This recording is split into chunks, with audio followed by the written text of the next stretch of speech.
राधे राधे।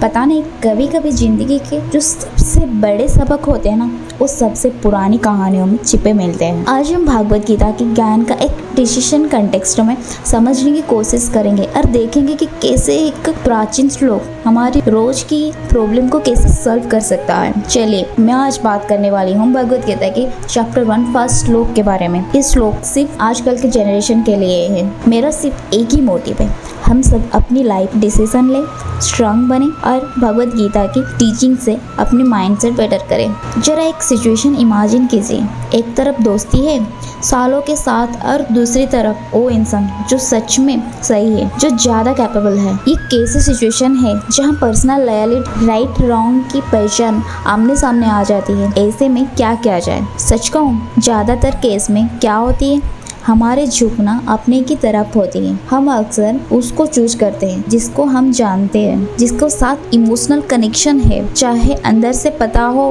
कि वो best option नहीं है। ये हम सबकी एक नेचुरल आदत है। लेकिन ये जो प्रॉब्लम है ना, ये आजकल का नहीं, हजारों साल पहले महाभारत के मैदान में एक राजा भी इसी कसमक से गुजारा था। चलिए देखते हैं कैसे आज की कहानी पुरानी कहानी से जुड़ी हुई है। एक तरफ कॉलेज इलेक्शन में दोस्त को चूज करना और दूसरी तरफ राजा धृतराष्ट्र का अपने बेटे दुर्योधन को चूज करना। दोनों के पीछे एक ही ताकत काम कर रही थी, मोह, अटैचमेंट। धृतराष्ट्र जानते थे कि उनके बेटे गलत रास्ते पर है, लेकिन पिता होने के मोह उनकी आंखों पर पट्टी की तरह बंधा हुआ था। बिल्कुल वैसे ही जैसे दोस्त कभी कभी हमारी क्लियर थिंकिंग पर पर्दा डाल देती है। इस पूरी युद्ध को समझने का सीक्रेट कोड है, वो भगवत गीता की पहले श्लोक में छुपा हुआ है। जी हाँ, पहले ही श्लोक में। गीता का पूरा डायलॉग एक सवाल से शुरू होता है। अंधे राजा धृतराष्ट्र संजय से पूछता है, युद्ध के मैदान में क्या हो रहा है? लेकिन इंटरेस्टिंग बात क्या है, उनके सवाल के पीछे जवाब छुपा है। सबसे इम्पोर्टेंट वर्ड है माम कहा, मतलब मेरे पुत्र। उन्होंने ये नहीं पूछा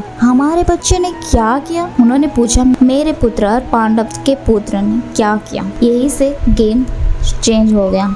युद्ध तो बाद में शुरू हुआ, पर उनके मन में तो दीवार पहले से ही खड़ी हो चुकी थी, मेरे और पराये की। और एक वक्त कुरुक्षेत्र सिर्फ एक युद्ध क्षेत्र नहीं था, उसे कहा गया था धर्म क्षेत्र, यानी कि ऐसी जगह जहां धर्म की परीक्षा होती है, जहां डिसाइड होने था कि सच क्या है और झूठ क्या है। अब इसका आज हमारे लिए क्या मतलब है? मतलब ये है कि कुरुक्षेत्र सिर्फ हिस्ट्री की जगह नहीं है, कुरुक्षेत्र हमारे अंदर भी है। ये हमारी जिंदगी को क्रूशियल पॉइंट है जहाँ हमारे राइट और रॉन्ग के बीच चूज करना पड़ता है। ये कुरुक्षेत्र हो सकता है कैरियर के बड़ा डिसीजन, किसी रिलेशनशिप का चॉइस, ऑफिस में ऑनेस्ट टेस्ट होना, फैमिली में किसी साइड लेने का प्रेशर। ये सब हमारे अपने अपने कुरुक्षेत्र हैं। और ऐसे मोमेंट्स पर हमारे अंदर दो आवाजें लड़ती है। एक आवाज हमारे अंदर की धृतराष्ट्र की मोह और डर से भरी हुई, वो कहती है छोड़ दो, अपनी ही लोग हैं, चुप रहना ही बेटर है। और उसी वक्त एक दूसरी आवाज आती है, अंदर के कृष्णा की आवाज, वो कहती है जो सही है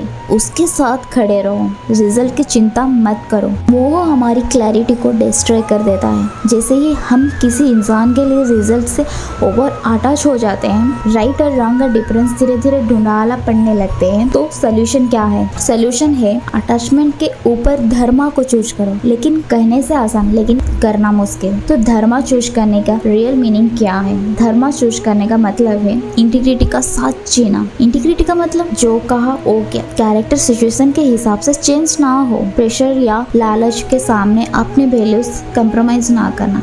एक बात याद रखिए, जब भी हम किसी धर्म क्षेत्र में खड़े होते हैं ना, न्यूट्रल रहने का ऑप्शन होता ही नहीं। चुप रहना भी एक साइड चूज करना ही है, हमें चूज करना ही पड़ता है, धर्म या अधर्म। और बस यही है गीता के पहले श्लोक का सार। एक लाइन जो याद रख ले, कहीं मुश्किल आसान हो जाए, सही का साथ दो हमेशा, चाहे इसके लिए अपने सबसे करीबी लोगों के खिलाफ क्यों ना जाना पड़े। अगली बार जब जिंदगी आपको किसी ऐसी मोड़ पर लाकर खड़ा करे, एक पल रुक कर खुद से पूछा, हर पल एक धर्म क्षेत्र है, सवाल सिर्फ इतना है, चुनोगे क्या, मोह या धर्म? राधे राधे।